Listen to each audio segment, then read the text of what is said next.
How you doing, guys? Little project we're going to do today. We've got a new solar panel we're going to be fitting to the car. We ended up going with and trying out basically just one of the cheaper eBay panels. We were pretty curious as to see how it would perform and if it's going to suit what we need for our power needs. Basically, a little rundown on our setup. Basically, we've got our Evercool drawer fridge in the back, and we've got an iTech 120X lithium battery. We do find sometimes that the iTech, because we drive the car every day and we don't drive a big distance to and from work, the iTech does tend to go a little bit flat, and it does lose a little bit of power as well, just over time. So it probably takes a couple of weeks.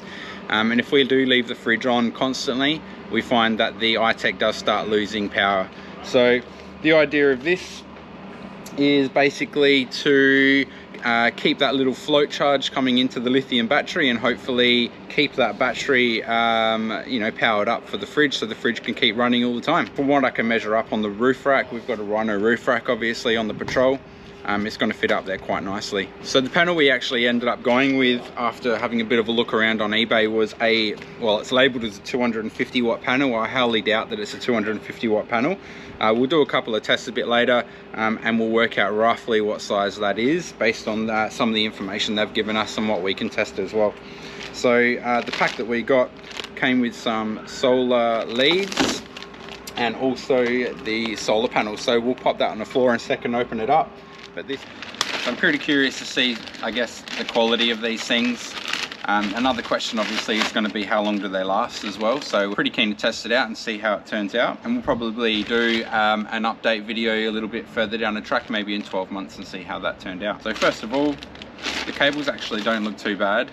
So they're double insulated. You probably can't see that, it's probably not going to focus. And then we've got our solar plugs on the ends as well. So we've got 5 meters of this. From what I can work out, 5 meters should be a perfect amount for where we want to place a panel on the roof, and to run that down along the roof rack and then in through the boot and then in the trim and down to the Enerdrive DC charger that we've got in the back.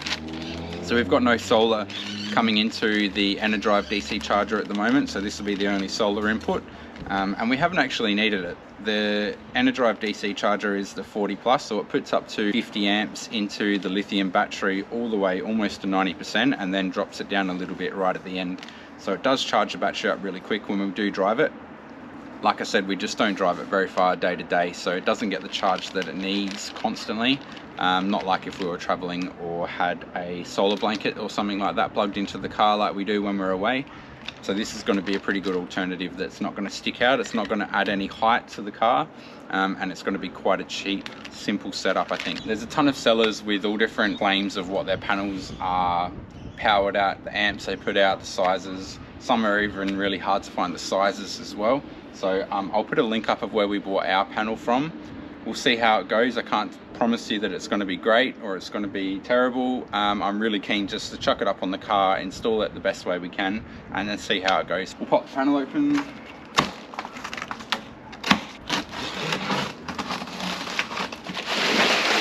Right off the bat, it actually looks like it's been packed really well. So it's got a nice big thick foam cover on it. They do state on their listing that you can't bend it over 30 degrees. We're mounting it on a flat surface, so that's not going to be too much of an issue for us, but keep that in mind if you do have a curved caravan roof or a curved part of the roof on your car that you want to mount it to. It can't be over 30 degrees. You can see just how thin that is. We've got our outputs up the top here, which look fairly siliconed and waterproof. They don't look too bad. And then we've got our outputs, and they look like they click in nicely, and they've actually got a rubber O-ring on there as well. Give you a close look at the panel. You can see it's actually a little bit glossy as well, and it's quite flexy, and it's very, very light to pick up obviously. So that's going to be the thickest part. That's probably about 10 mil, it's about 1 centimeter tall. They all look quite nice, to be honest. I don't know if the camera's going to quite show you close up. I haven't got much to complain about so far. Just looking on the back at some of their power figures, so it's telling us that this is 22.4 volt open circuit. Max power voltage is 18 volts, so obviously that's fairly important to make sure that's going to suit your charger or your regulator. Max system voltage 1000 volts, operating temperature -20 up to 65 degrees. So disadvantage, I guess, to these thinner solar panels is that solar panels in general are fairly affected by heat. They get less efficient the hotter they get. So if you were to go one of the conventional sort of aluminium sided panels, they actually have a nice big air gap underneath them. If this is sitting, say, on our roof rack or on a hot surface, it's going to get less efficient the hotter it gets. So that's just something to keep in mind. I actually oversized this panel for what I really need. I really probably only need 2 or 3 amps going in, you know, sort of during the middle of the day when it's warmest. But this one should give us a lot more than that. It should be, you know, up to 10 amps, but we'll see once we've got it installed. So it's a mono cell, so that does mean, to my knowledge, that if any part of it is covered by shade, that it tends to get less efficient and drops the voltage right down. Total weight 1.6 kilos, seems about right. And then lastly, the size. So this particular one is 108 centimeters by 71 by 0.25 of a centimeter, and it does say a German panel, but whether or not that's true. So I've got a couple of different ideas for mounting this up to the roof rack. I'm definitely going to be using nut certs just so that I can easily remove this if I need to put anything sort of sharp and something that might damage it onto the roof. We don't really carry too many things on the roof rack, to be honest. It's sort of just there as a backup. Our bikes fit on the front of the caravan. We do sometimes truck Ollie's bike up on the roof rack, but that does sit at the front of the roof rack, and where I want to sit this, it shouldn't interfere with that at all. The only other thing we set up on the roof rack is the stand-up paddleboard. If we've got it blown up, well, that's the panel. We've had a good look at that. We've had a look at the wiring. What I'll do is we'll jump up on the roof now and I'll show you sort of my idea of mounting it up on there. Definitely going to be using nut certs, like I said, in each corner so it can be removed easily.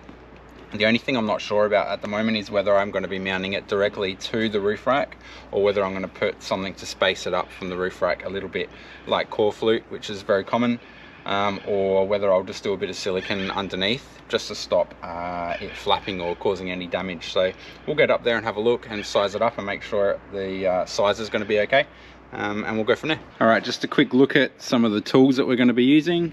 It's a fairly basic install. As I said, we'll be using nut certs.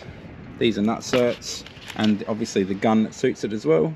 So these, basically, we need to drill the appropriate sized hole. These slot in, and there's a special gun that will squash this and make it stick into the panel. I'll show you as I do it as well, make it a bit easier to understand. Basic tools, some pliers, some wire strippers. We've got cable ties, we've got the cable, the drill, and the panel. Cool, we'll hop up on the roof and we'll start the install up there.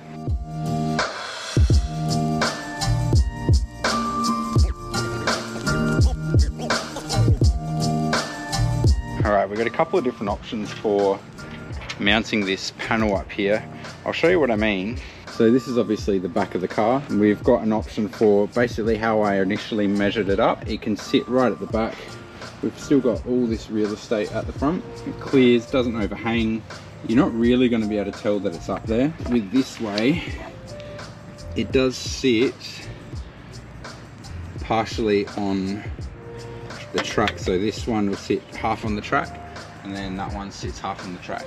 So you're not going to be able to get that nut set in there very nicely, because that way is a little bit less intrusive, but does take up a little bit more of the front real estate as well. So pretty much level with that, and that one.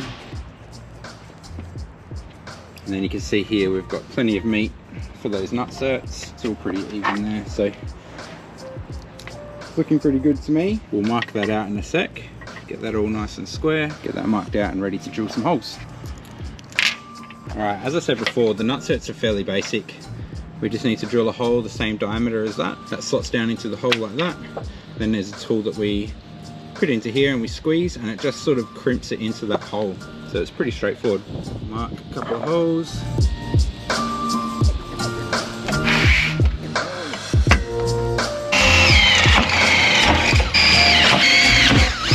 We'll make sure these line up.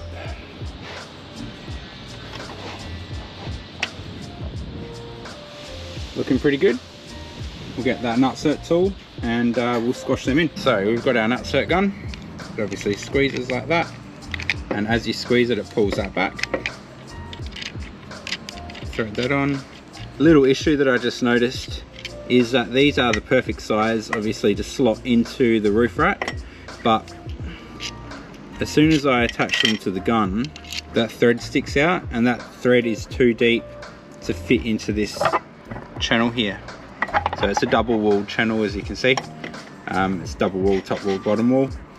So yeah, that thread bottoms out, and then obviously you can't squash it enough and it just turns. It's going to turn when you put the 10mm nut in the top. So I've just gotten these little washers or spacers, a big one at the front to get a nice flat surface on there, and not too thick that it doesn't grab any thread in the nutset. So the thread of the gun is flush. You should be able to pop that in.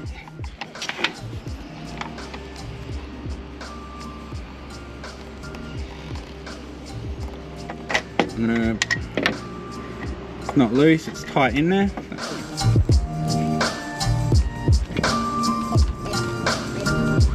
You don't want to squeeze the absolute bejeebies out of it, but you want to give it a nice solid grip. Okay, so they're all lined up. I found these perfect little collared bolts, little 10mm bolts, slot right in. Perfect, out the way, don't stick up too much. I'm going to lay some beads of silicone just underneath it, A, to separate it from the roof rack, and B, to stop anything from flapping or anything like that or becoming loose.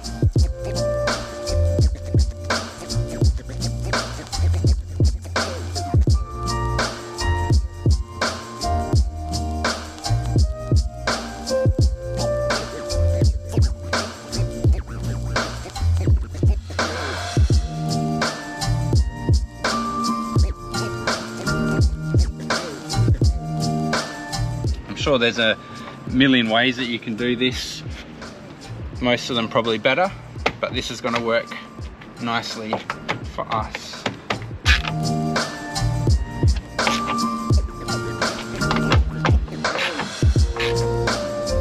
Just happen to have a motorcycle wheel that we can sit up here, so we'll let that sit up there and dry, and we'll start working on the wiring side of things. All right, that's all drying up now. It's got some weight on it. That should be good to go shortly. Time to do some wiring.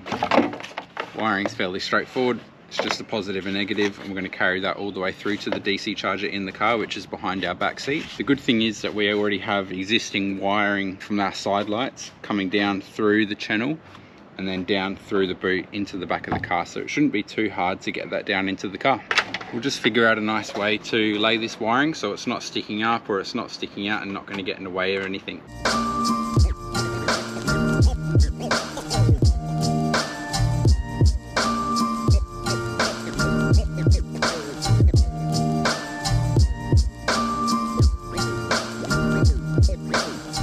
Alright, I think I've got most of the wiring coming down ready to go through the boot, grommet and into the car. So if you have a look here, we've basically got, well, most of this is pretty invisible from the side or from down low. We've got the cables coming off the solar panel here. They double back and then down, and then they actually go into the roof covering here. So and then down into the boot space. So from here, which we've got existing wiring going through, down into the rubber grommet in the boot and then into the trim inside the car. So underneath the car here, you can see we've got our wiring coming off here. This is our previous wiring. It's actually come unstuck. That lasted probably for about 2 years, maybe, yeah, 2 years I think we've had the car, give or take. And that was done when we first got the car, so it's only just come unstuck recently, so I'll probably redo that. And then what we do is we actually, there's another one there that's come unstuck.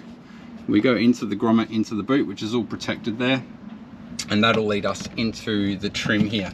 So we'll pull this off as all the Northern Territory dust and Queensland dust comes out, but we'll pull all this off now and get that trimmed down, and we're going to make our way basically down through here, through the back trim, and then our DC charger is just here, so that should be plenty of wiring.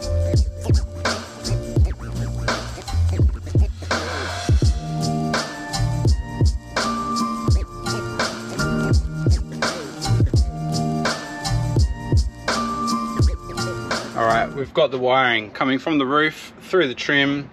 It actually comes down here behind this panel here, which is our Renogy battery gauge. It actually runs down through the trim and then down to where we are. I'll take you through take you through, and we're coming out just here. So we've got all our electrical here.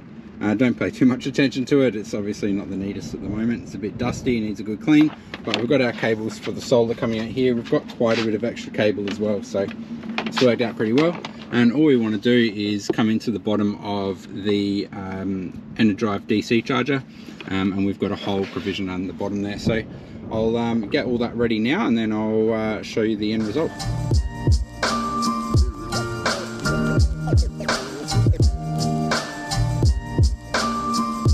Just hooking up the last of the cables. I've actually put a fuse in line as well. The thing is that our battery is probably full at the moment, so what I'm going to do is I'm going to throw the fridge on, and we'll see if we can draw some of that power down and trigger the charger to charge the battery. At the moment it's not putting in any amps. There is power there. I've tested the open circuit voltage on the panel, and everything checks out pretty good. Everything matches the specs, so I mean that's a plus if anything.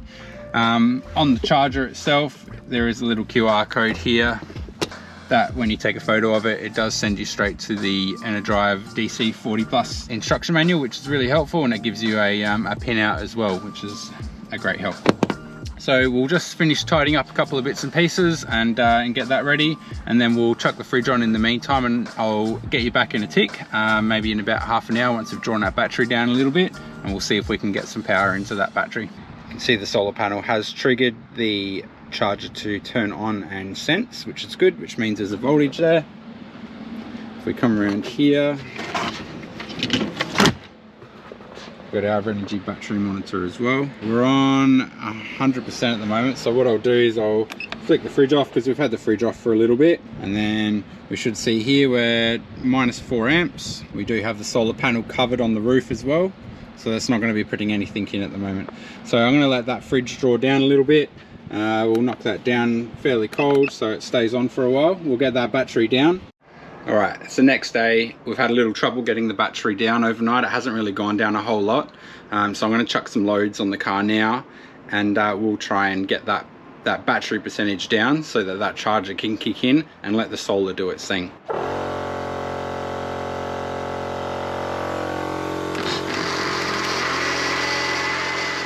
A few moments later.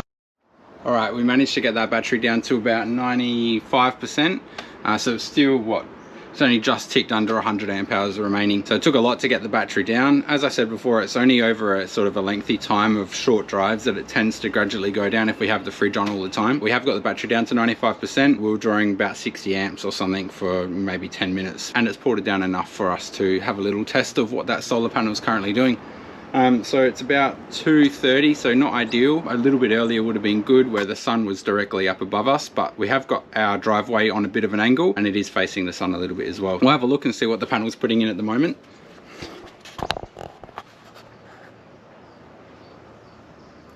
So we are charging.